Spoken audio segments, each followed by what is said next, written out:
ನಮಸ್ತೆ, ನನ್ನ ಹೆಸರು ಮಹೇಂದ್ರ ಅಂತ 24x7 ಕರ್ನಾಟಕ.com ಇಂದ ಮಾತಾಡ್ತಾ ಇರೋದು. ಬನ್ನಿ ಈಗ ನಮ್ಮ ಜೊತೆ ಕಡಾಣಿ ಗ್ರಾಮ ಪಂಚಾಯತಿ ಅಧ್ಯಕ್ಷರಾದ ಮಲ್ಲಪ್ಪ ಅವರು ಅವ್ರ ಕುರಿತು 7 ನಿಮಿಷ ಸಂದರ್ಶನ ಮಾಡೋಣ. ನಮಸ್ತೆ ಸರ್. ಸರ್ ತಮ್ಮ ಹೆಸರು? Mallappa M Bukkan. Mallappa M Bukkan. Sir ತಾವು ಯಾವ ಗ್ರಾಮ ಪಂಚಾಯತಿಯಿಂದ ಆಯ್ಕೆಯಾಗಿ ಬಂದಿರೋ ಸರ್ ಈ ಬಾರಿ? ಕಡಾಣಿ ಪಂಚಾಯತಿ. ಕಡಾಣಿ ಗ್ರಾಮ ಪಂಚಾಯತಿ. ಸರ್ ಈ ಕಡಾಣಿ ಗ್ರಾಮ ಪಂಚಾಯತಿ ತಾವು ಯಾವ ಹುದ್ದೆಯಲ್ಲಿ ಇದ್ದೀರಾ ಸರ್ ಈಗ? ನಾನು ಅಧ್ಯಕ್ಷನಾಗಿ ಕೆಲಸ ಮಾಡ್ತಾಯಿದ್ದೀರಾ ಸರ್. ತಾವು ಈ ಬಾರಿ ಎಷ್ಟು ಮತಗಳನ್ನ ಪಡ್ಕೊಂಡಿದ್ದೀರಿ ಸರ್ ಎಲೆಕ್ಷನಲ್ಲಿ? ಇಲ್ಲ ಸರ್, ನಾನು ಅನ್ಕಾಂಟ್ಯಾಕ್ಟ್ ಆಗಿ ಆಯ್ಕೆ ಒಂದು ಎನಾನಮಸ್ ಆಗಿ ವಿನ್ ಆಗಿ ಬಂದಿದ್ದೀರಾ ನೀವು ಅಂತ ಹೇಳಿ, ಅಂದರೆ ಜನರ ಆಶೀರ್ವಾದದಿಂದ ಎನಾನಮಸ್ ಆಗಿ ವಿನ್ ಆಗಿದ್ದೀರಿ ಸರ್. ಆಲ್ರೆಡಿ ನೀವು ಗೆದ್ದು 3.5 ವರ್ಷ ಆಗಿದೆ, ಈಗ ಅವಧಿಯ ಅಧ್ಯಕ್ಷರು ಕೂಡ ಆಗಿದ್ದೀರಾ. ನಿಮ್ಮ ವಾರ್ಡಿನ ನಿಮ್ಮ ಗ್ರಾಮ ಪಂಚಾಯತಿ ಜನತೆಗೆ ಏನೇನೋ ಅಭಿವೃದ್ಧಿ ಕಾರ್ಯಗಳನ್ನ ಮಾಡಿಕೊಟ್ಟಿದ್ದೀರಾ ಸರ್ ನೀವು? ಮುಖ್ಯವಾಗಿ ಎನರ್ಜಿ ಕೆಲಸದೊಳಗೆ ಸರ್ ರೈತರ ಚಕಡ್ಯಾಮ ಸರ್ ಮತ್ತು ಕೃಷಿ ಹೊಂಡ ಸರ್ ಮತ್ತು ನಮ್ಮ ಹೊಲ ನಮ್ಮ ಹಾದಿ ಹೊಲದ ಹಾದಿಗಳನ್ನು ಮಾಡಿದ್ದೀವಿ. ಮತ್ತು CC ರಸ್ತೆಗಳನ್ನು ಮಾಡಿದ್ದೀವಿ. ಶಾಲಿ ಕಂಪೌಂಡ್ಗಳ ಕಟ್ಔಟ್ ಮಾಡಿದ್ದೀವಿ. ಇತ್ತು ಅಂಬೇಡ್ಕರ್ ಸಮುದಾಯ ಭವನ ಕಂಪೌಂಡ್ ವಾಲ ಇವೆಲ್ಲ ಮಾಡಿದ್ದೀವಿ. ಮತ್ತಿನ್ನು ಇತರ ಮತ್ತೇನು ಚರಂಡಿ ಗಿರಂಡಿ ಇಟ್ಟಿದ್ದೀವಿ ಆಲ್ರೆಡಿ. ಇನ್ನು ಅಪ್ರೂವಲ್ ಆಗಿ ಬಂದಿದೆ, ಇನ್ನು ಕೆಲಸ ಸ್ಟಾರ್ಟ್ ಮಾಡಿಲ್ಲ. ಈಗ ಮುಂದೆ ಮಾಡ್ತೀರಾ ಮುಂದೆ? ಸರ್ ನಿಮ್ಗೆ ಇನ್ನೂ 18 ತಿಂಗಳ ಅವಧಿ ಇದೆ ಸರ್. ಇನ್ನು ನಿಮ್ಮ ಬಹುಮುಖ್ಯವಾಗಿ ಏನೇನು ಮಾಡಬೇಕು ಅಂದ್ಕೊಂಡಿದ್ದೀರಾ? ಮುಖ್ಯವಾಗಿ ನಮ್ಗೆ ಮಲಮೂತ್ರ ವಿಸರ್ಜನೆ ಮಾಡ್ತಕ್ಕಂಥ ಸ್ಥಳ ಭಾಳ ಊರಲ್ಲಿ ಭಾಳ ತೊಂದರೆ ಇದೆ. ಆದರೆ ಮಹಿಳೆಯರಿಗೆ ಲ್ಯಾಟ್ರಿನ್ ಹೋಗೋದು ಭಾಳ ಕಷ್ಟವಾದ ಕೆಲಸ ಆಗಿದೆ. ಆದರೆ ನಮ್ಮ ಪಂಚಾಯತಿ ವತಿಯಿಂದ ಎನರ್ಜಿ ಮತ್ತು ನಮ್ಮ ಪಂಚಾಯತಿ ವತಿಯಿಂದ ಸೇರಿಸಿ 9,200 ರೂಪಾಯಿ ಫಲಾನುಭವಿಗಳಿಗೆ ಕೊಡ್ತೀವಿ. ಅದಕ್ಕೆ ಅವರು ಡ್ಯಾನೇಜ್ ಮತ್ತು ಅದೊಂದು ಸ್ವಲ್ಪ ಕೈಲಿ ಹಾಕೊಂಡು ಮಾಡಿ ಅಂತ ಹೇಳಿ ಮಾಡಿಸ್ಲಿಕ್ಕತ್ತೀವಿ. ಈಗ ಮೊನ್ನೆ ಜಿಲ್ಲಾ ಪರಿಷತ್ದವ್ರು ಬಂದು ನಮ್ಗೆ ಮೀಟಿಂಗ್ದಾಗ ಬಂದು ಅಟೆಂಡ್ ಆದರು. ಅವರು ಕಡ್ಡಾಯವಾಗಿ ಒಂದೊಂದು 100 ಮಾಡಿಸ್ಬೇಕು ಅಂತ ಹೇಳಿದ್ರು. ಆದರೆ 100 ನಾವು ಮಾಡ್ಸಕ್ಕೆ ರೆಡಿ ಇದ್ದೀವಿ. 30-40 ಸಾವಿರ ರೂಪಾಯಿ ಅದರ ಖರ್ಚು ಹೊಂಟಿದ್ದಾರೆ. ಯಾಕಂದರೆ ಉಸುಗುನ್ ರೇಟ್ ಹೆಚ್ಚು, ಎಲ್ಲ ರೇಟ್ ಹೆಚ್ಚಾಗಿ ಈ ಪರಿಸ್ಥಿತಿ ಹೊಂಟಿದ. ಅದಕ್ಕಾಗಿ ನಮಗೆ ಎನರ್ಜಿ ಒಳಗೆ ಇನ್ನೊಂದು 10,000 ರೂಪಾಯಿ ಎಕ್ಸ್ಟ್ರಾ ಕೊಟ್ಟಿದ್ರೆ ನಾವು ಕಂಪ್ಲೇಟ್ ಅವರಿಗೆಲ್ಲ ಮಾಡಿಕೊಡ್ತೀವಿ ಅಂತ ಕೇಸಿಂದ್ರೆ ಈ ಮಾತನ್ನ ಹೇಳಿದ್ದೀವಿ.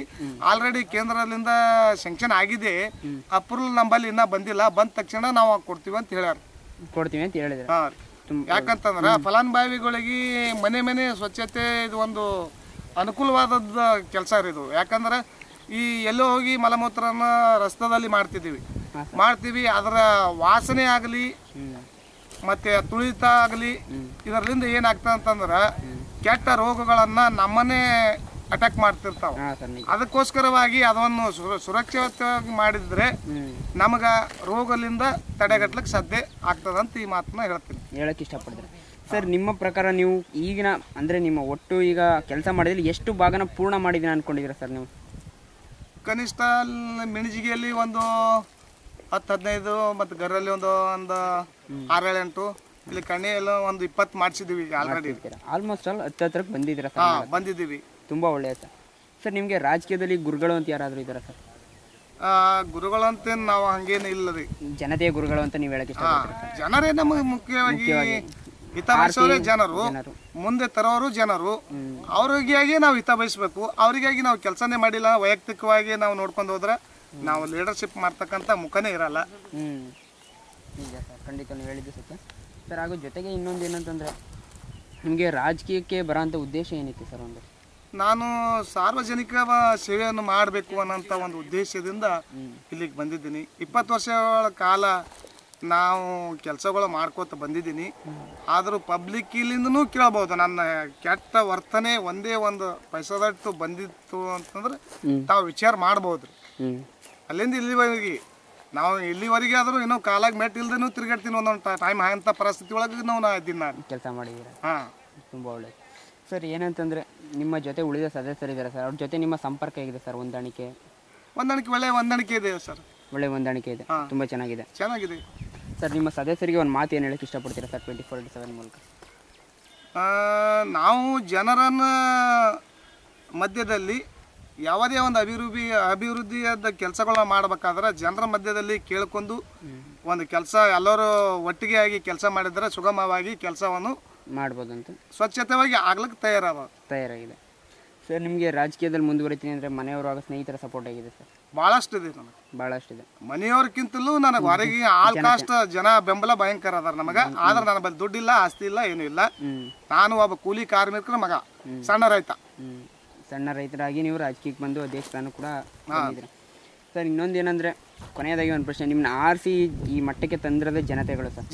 ಆ ಜನತೆಗೆ ನಮ್ಮ 24/7 ಮೂಲಕ ಏನು ಹೇಳಕ್ಕೆ ಇಷ್ಟಪಡ್ತೀರಾ ಸರ್ ನೀವು? ನಾನು ಕೈಲಿ ಆದಷ್ಟು ಮಟ್ಟಿಗೆ ನಾವು ಕೆಲಸ ಮಾಡಬೇಕು. ನಮ್ಮ ಕೊಟ್ಟ ಜನರ ಅಧಿಕಾರವನ್ನು ದುರುಪಯೋಗ ಮಾಡಬಾರ್ದು. ನಮಗೆ ಎಷ್ಟರ ಮಟ್ಟಿಗೆ ಅಭಿವೃದ್ಧಿ ಕೆಲಸಗಳನ್ನು ಮಾಡಬೇಕು, ಎಷ್ಟರ ಮಟ್ಟಿಗೆ ಮಣಿತದ ನಿಚ್ಚಳವಾಗಿ ಇದು ಕಳಪೆಯಲ್ಲಿ ಆಗ್ಲಾರ್ದಂಗೆ ನೋಡ್ಕೊಂಡು ಹೋಗಿ ಅವರ ಒಂದು ಕೊಟ್ಟ ಇಜ್ಜತ್ತ ನಾವು ಉಳಿಸ್ಕೊಂಡು ಹೋಗ್ಬೇಕು. ಯಾವುದೇ ರೀತಿ ವಂಚಿತನ ನಾನು ಆಗಬಾರ್ದವನ ಒಂದು ದೃಷ್ಟಿಯಿಂದ ನಾನೆಲ್ಲ ಸದಸ್ಯರಿಗೆ ಕಿವಿ ಮಾತು ಕೂಡ ನಾನು ಹೇಳ್ತೀನಿ. ಎಲ್ಲನೂ ಹೇಳ್ಕೊಂಡು ನಾನು ಅಭಿವೃದ್ಧಿ ಕೆಲಸಗಳನ್ನು ಸ್ಟಾರ್ಟ್ ಮಾಡ್ತಿದ್ದೀನಿ. ಆದರೆ ನನ್ನ ಊರಲ್ಲಿ ಕುಂದುಕೊರತೆಗೆ ಭಾಳಷ್ಟು ಬಡತನ ಇದ್ದಿದ್ರಲಿಂದ ನಾವು MLA ಅವರಿಗೆ ಕೇಳಿದೆವು.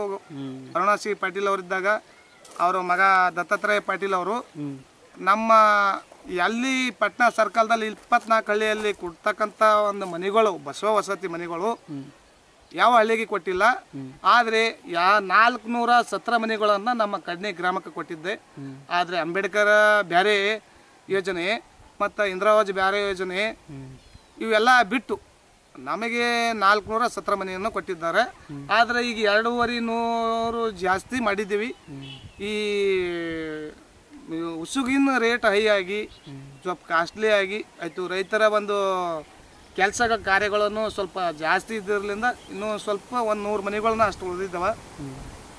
ಅದನ್ನು ಇನ್ನು ಪ್ರೋಗ್ರೆಸ್ ನಾವು ರಿಪೋರ್ಟ್ ಹಾಕಿಸಿ ಅವರಿಗೆ ಕೆಲಸಗಳನ್ನ ಮಾಡ್ಲಿಕ್ಕೆ ಅಡಿಪಾಯನ್ನು ಚಾಲು ಮಾಡಿಸಿದ್ದೀವಿ. ಸಂಪೂರ್ಣವಾಗಿ ನಮ್ಮಲ್ಲಿ ಒಳ್ಳೆಯ ರೀತಿಯಿಂದ ಕೆಲಸಗಳು ನಡೀತಾವೆ. ಯಾವ್ಯಾವ ರೀತಿಯಿಂದ ಕಳಪೆ ಕಾಮಗಾರಿ ಕೆಲಸಗಳನ್ನು ನಾವು ಮಾಡ್ಲಿಕ್ಕೆ ಬಿಡೋದಿಲ್ಲ.